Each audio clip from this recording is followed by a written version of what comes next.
গল্প সফর। এখানে গল্প আপনার সফর সঙ্গী। আজ গল্প সফরে আপনার জন্যে রাধারমণ রায়ের গল্প রণ ডাকাতের কোষাগার। এরকমই আরও বিভিন্ন স্বাদের গল্প শোনার জন্য সাবস্ক্রাইব করুন গল্প সফর উইথ জ্যোতির্ময়।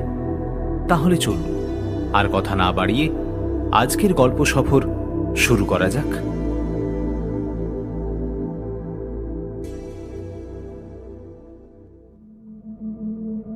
করাল এটাই চাইছিল।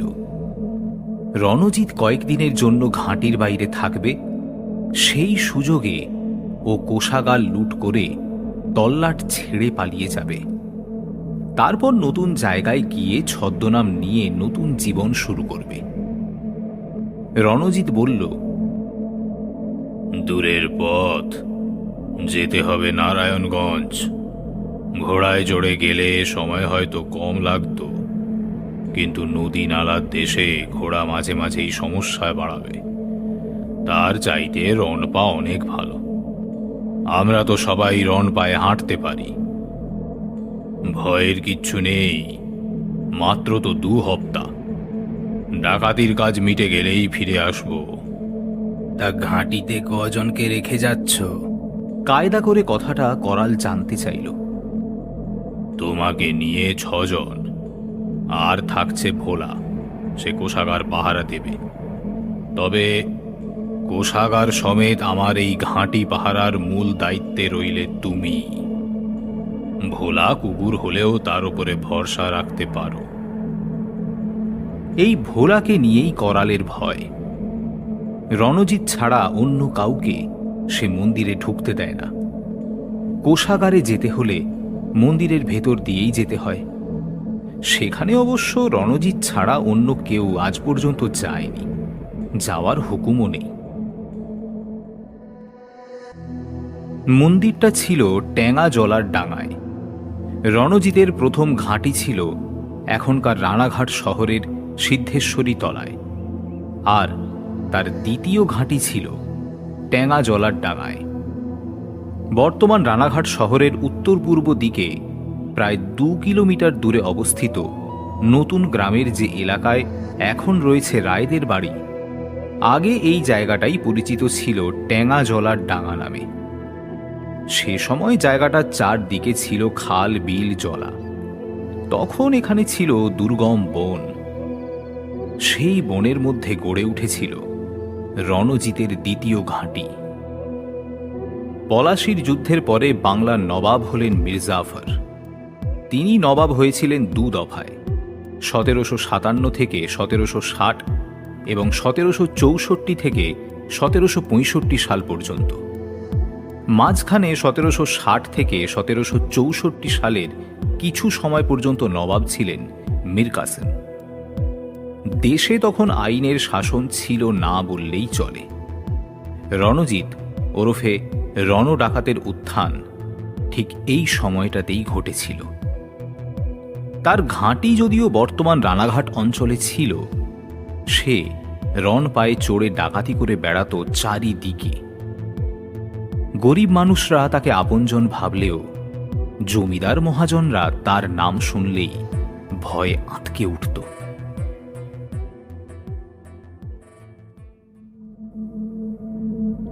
ঘাঁটির ভার করালের ওপর দিয়ে রণজিৎ দল বল নিয়ে বেরিয়ে পড়ল ডাকাতি করতে। এরকম মৌকা করাল আগে কখনো পায়নি, ভবিষ্যতেও পাবে বলে মনে করে না। সে মনে মনে মতলব ভাঁজতে লাগল কিভাবে কোষাগার থেকে টাকা কড়ি, সোনা দানা সব লুট করবে। করাল হিসেব করে দেখল তাকে বাদ দিয়ে ঘাঁটিতে আছে 5 জন লোক। সে নিজেই এখন তাদের নেতা, কিন্তু কোষাগার লুটের ব্যাপারে সে তাদের সাহায্য তো পাবেই না, বরং বাধা পাবে। কাজেই কায়দা করে তাদের ঘাঁটির বাইরে পাঠিয়ে দিয়ে কোষাগার থেকে সোনা মোহর সে পাচার করবে।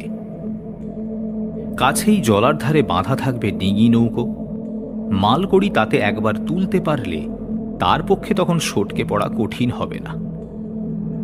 কিন্তু ঝামেলা বাঁধাতে পারে রণজিতের কুকুরটা। ওটাকে কবজা করা না গেলে ওর এই মতলবটা শেষ পর্যন্ত ভেস্তেই যাবে, এমনকি গোড়াতেই কেঁচে যেতে পারে। কুকুরটাকে নিয়ে সারাদিন ভাবল করাল। শেষ পর্যন্ত ঠিক করল আপদটাকে বিষ মাখানো মাংস খাইয়ে সে মেরেই ফেলবে। করাল কড়া রকমের সিদ্ধির শরবত তৈরি করতে পারে। সে জিনিস একবার যে খাবে সে ঘোরে পড়ে যাবেই। ঘণ্টা 8 ধরে একই সঙ্গে স্বর্গ মর্ত পাতাল সব দেখতে পাবে। কেউ এ সময় অনর্গল হাসবে, আবার কেউ অবিরাম কাঁদবে। হাসি কান্নার আওয়াজে ট্যাঙাজলার ডাঙার পরিবেশটা যখন গা ছমছমে হয়ে উঠবে, করাল তখন মন্দিরের তহবিল সাফ করে সরে পড়বে। হ্যাঁ, করাল ঠিক করল দলের লোকগুলোকে সিদ্ধি খাইয়েই কাব করবে।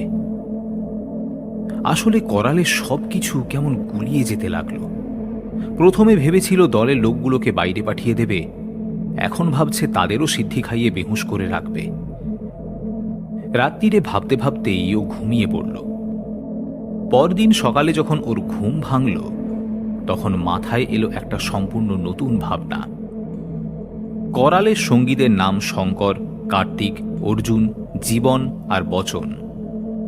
সঙ্গীরা প্রত্যেকেই করালের মতন সাহসী আর শক্তিশালী।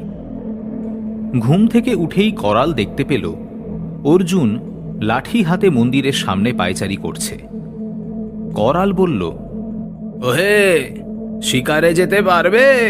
শুনেছি চাপড়ার বনে হরিণ এসেছে। শিকারের নাম শুনেই অর্জুন আনন্দে লাফিয়ে উঠল। বলল, হ্যাঁ, হরিণ এসেছে?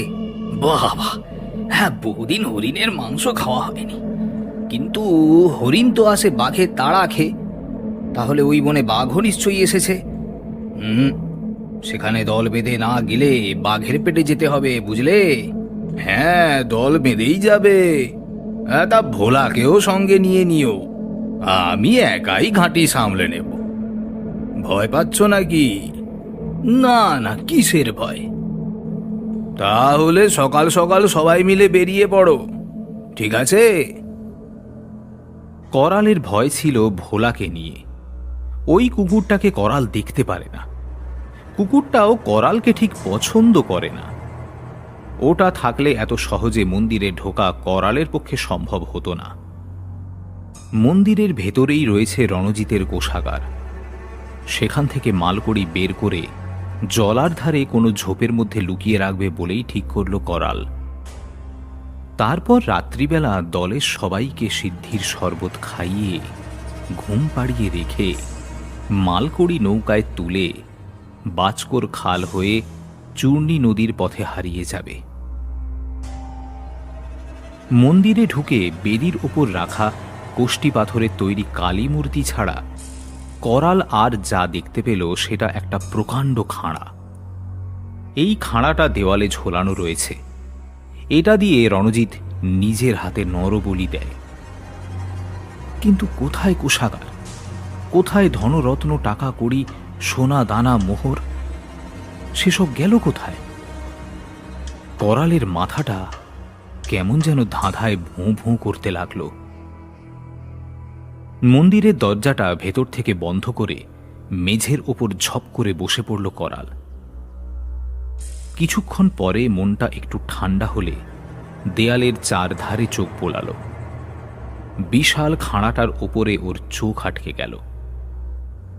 করাল উঠে দাঁড়িয়ে খাঁড়াটার কাছে গিয়ে সেটা নামানোর চেষ্টা করল, কিন্তু পারল না। ভীষণ ভারী।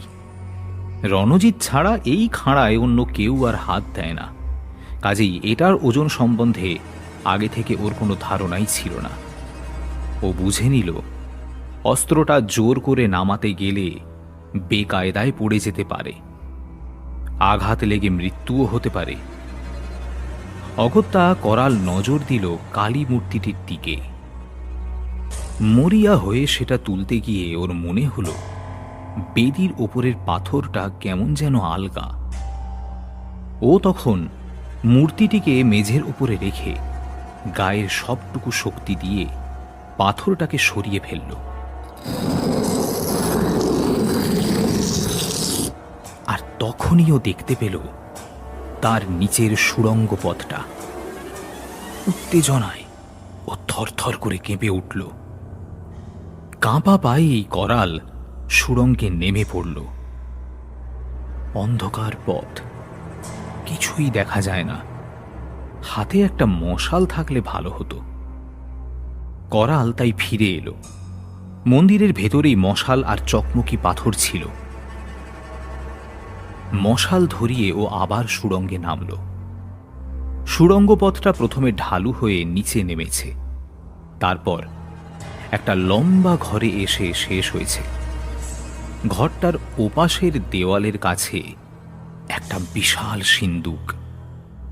সেটা দেখেই করালের মনে হলো রূপকথার স্বর্গটাকে ও হাতের মুঠোয় পেয়ে গিয়েছে। করালের আর তর সইল না। প্রচণ্ড লোভে ওর চোখ দুটো মশালের আলোর চাইতেও জ্বলজ্বল করে উঠল। ও বুঝতেই পারল না সিন্দুকটা আর ওর মাঝখানে পাতা রয়েছে একটা চরম মৃত্যু ফাঁদ। ও বোঝার চেষ্টাই করল না। চটপটে পায়ে ও সিন্দুকটার কাছে পৌঁছতে চাইল। যেই ও পা বাড়ালো অমনি ঘরের মেঝেটার একাংশ কাত হয়ে গেল। করাল মশাল হাতে হুড়মুড় করে গড়িয়ে পড়ে গেল একটা গভীর কুয়োর মধ্যে। ও পড়ে যেতেই মেঝের অংশটা আগের অবস্থাতেই ফিরে এলো। আসলে এটা ছিল একরকমের ঢেঁকি কল। পড়ে যাওয়ার পরেও জ্ঞান হারায়নি করাল। কুয়োটার তলায় ছিল ডুব জল, বরফের মতো ঠান্ডা। মশালটা জলে পড়েই নিভে গিয়েছিল। করালের চারিদিকে এখন আলকাতরার মতন ঘন অন্ধকার। কুয়োর গা বেয়ে ও ওপরে ওঠার চেষ্টা করল, কিন্তু পারল না। বারবার ওর হাত পিছলে যেতে লাগল, কেননা কুয়োর সব দিকের গা ছিল ভীষণ শ্যাওলা ধরা, অত্যন্ত পিছল। এর গা বেয়ে কোনো মানুষের পক্ষেই ওপরে ওঠা সম্ভব নয়।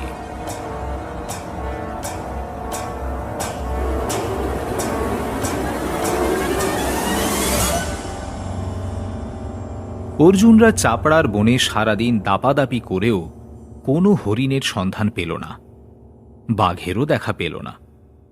শেষে একটা বুনো শুয়োর আর 4টে খরগোশ শিকার করে সন্ধ্যের মুখোমুখি ঘাঁটিতে ফিরল। সেখানে করালকে দেখতে না পেয়ে ওরা বেশ অবাক হল। অনেক হাঁকাহাঁকি করেও ওরা তার সাড়া পেল না।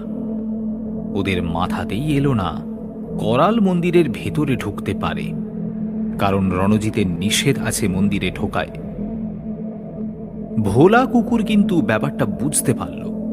ও ছুটে গিয়ে মন্দিরের বন্ধ দরজাটায় আঁচড় দিতে লাগলো, ডাকতে লাগলো ঘেউ ঘেউ করে।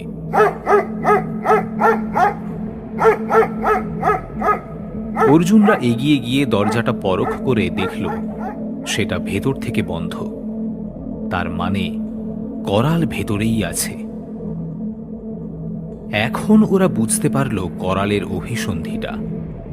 ওদের হরিণের গল্প শুনিয়ে শিকারে পাঠিয়ে সে তহবিল লুট করার ধান্দা করেছিল। অর্জুনরা ঠিক করল মন্দিরের সামনে ওরা পাহারায় থাকবে। করাল বেরোলেই ওকে ওরা জবাই করবে। কিন্তু করাল আর বেরোল না।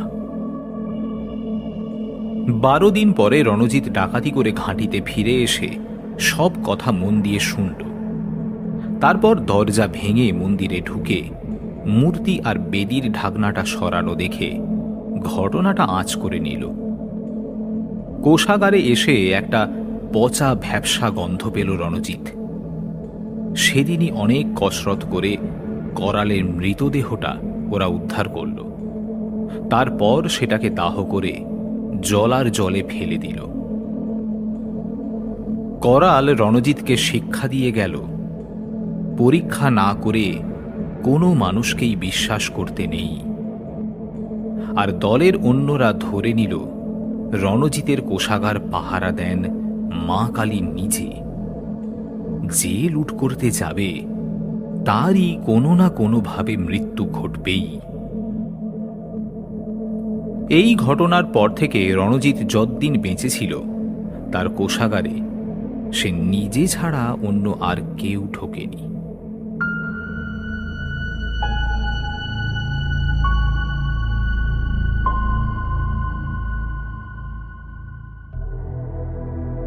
আজকের মতো গল্প সফর এই পর্যন্তই।